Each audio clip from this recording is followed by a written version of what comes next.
Hello అండి, నమస్తే. Welcome back to our channel food and Crafty home. ఈరోజు వీడియోలో ఒక మంచి ఈవినింగ్ స్నాక్ రెసిపీ అయిన కాజు బిస్కెట్స్ని ఎలా ప్రిపేర్ చేసుకోవాలో చూపించబోతున్నానండి. వీటిని చాలా సింపుల్గా ఇంట్లో ఉండే ఇంగ్రీడియంట్స్తోనే ప్రిపేర్ చేసుకోవచ్చు. మరి లేట్ చేయకుండా ఎలా ప్రిపేర్ చేసుకోవాలో చూసేద్దాం. దీనికోసం ముందుగా ఒక మిక్సింగ్ బౌల్ తీసుకొని అందులోకి 1 కప్పు దాకా మైదా పిండిని తీసుకోండి. మీరు మైదా పిండికి బదులు గోధుమ పిండిని కూడా యూస్ చేసుకోవచ్చు. నెక్స్ట్ ఇందులోకి 1 టీ స్పూన్ దాకా వాముని క్రష్ చేసి యాడ్ చేసుకోండి.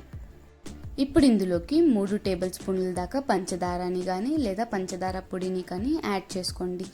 ఒకవేళ మీరు స్వీట్ ఎక్కువగానే ఇష్టపడితే మీరు పంచదారని 4 నుండి 5 టేబుల్ స్పూన్ల దాకా కూడా యాడ్ చేసుకోవచ్చు. నెక్స్ట్ ఇందులోకి చిటికంత ఉప్పు, చిటికంత వంట సోడాని వేసుకోండి. అలాగే ఇందులోకి 1 టేబుల్ స్పూన్ దాకా నేతిని వేసుకొని మొత్తం అంతా కూడా కలిసేలాగా మిక్స్ చేసుకోండి.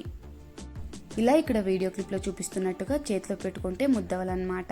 మీ గనక ఒకవేళ నెయ్యి సరిపోకపోతే మరి కొద్దిగా నెయ్యి వేసుకొని మొత్తం అంతా కూడా కలిసేలాగా మిక్స్ చేసుకోండి. ఆ తర్వాత ఇందులోకి కొన్ని వాటర్ని యాడ్ చేసుకుంటూ పిండి అనేది మరీ సాఫ్ట్గా కాకుండా మరీ గట్టిగా కాకుండా సెమీ సాఫ్ట్గా కలుపుకోండి. ఇలా సెమీ సాఫ్ట్గా కలిపిన తర్వాత మూత పెట్టేసి పిండిని ఒక 30 నిమిషాల పాటు పక్కన పెట్టుకోండి. 30 నిమిషాలు అయిన తర్వాత మళ్ళీ తిరిగి ఈ పిండిని ఒక 2 నిమిషాల పాటు బాగా నీట్ చేసుకోండి. 2 నిమిషాల పాటు బాగా నీట్ చేసుకున్న తర్వాత పైన కాస్త పొడి పిండిని జల్లుకుంటూ దీన్ని ఒక 1/2 ఇంచు మందంలో స్ప్రెడ్ చేసుకోండి. నేనైతే పిండిని ఇక్కడ వీడియో క్లిప్లో చూపిస్తున్నట్టుగా ఈ పాటి మందంలో ఒత్తుకున్నానండి. ఆ తర్వాత ఏదైనా మూతని కానీ లేదా షార్ప్గా ఉండే కట్టర్ని కానీ తీసుకొని ఇలా జస్ట్ ఆ పిండి మీద ప్లేస్ చేసి ప్రెస్ చేయండి. మనకి ఈజీగా కాజు షేప్లో వచ్చేస్తాయి. మీరు వీటిని ఏ షేప్స్లో అయినా చేసుకోవచ్చు అండి. రౌండ్ షేప్లో అయినా చేసుకోవచ్చు, స్క్వేర్ షేప్లో అయినా చేసుకోవచ్చు, లేదా స్టార్ షేప్లో అయినా చేసుకోవచ్చు. మీకు ఏది ఈజీ అనిపిస్తే ఆ షేప్లో చేసుకోవచ్చు అండి. లేదా మీతో కట్టర్ లేదు అనుకుంటే నాలాగా జస్ట్ ఇలా ఏదైనా బాటిల్ మూతని తీసుకొని జస్ట్ ఇలా షేప్స్ ఇవ్వండి. మీకు ఈజీగా కాజు షేప్స్లో వచ్చేస్తాయి.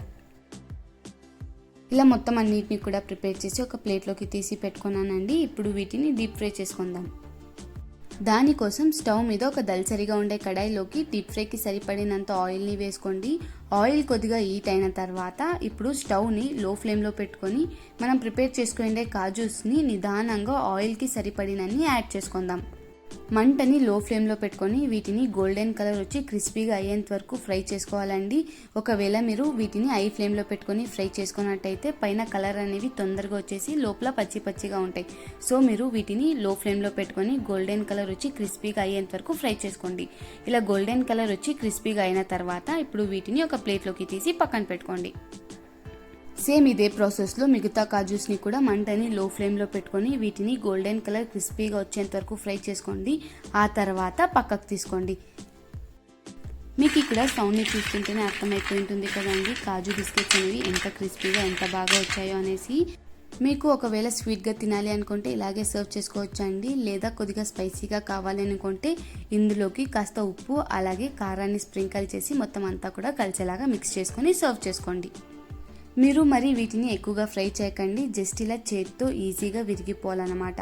ఇలా ఫ్రై చేసుకుంటే మనకి కాజు బిస్కెట్స్ అనేవి పర్ఫెక్ట్గా వచ్చేస్తాయి.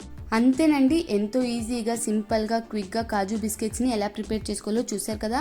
సో తప్పకుండా మీరు ఈ రెసిపీని ట్రై చేసి టేస్ట్ ఎలా ఉందో కమెంట్ సెక్షన్లో కమెంట్ చేయండి. అలాగే మీకు గనక ఈ వీడియో నచ్చినట్టయితే లైక్ మరియు షేర్ చేయడం మర్చిపోకండి.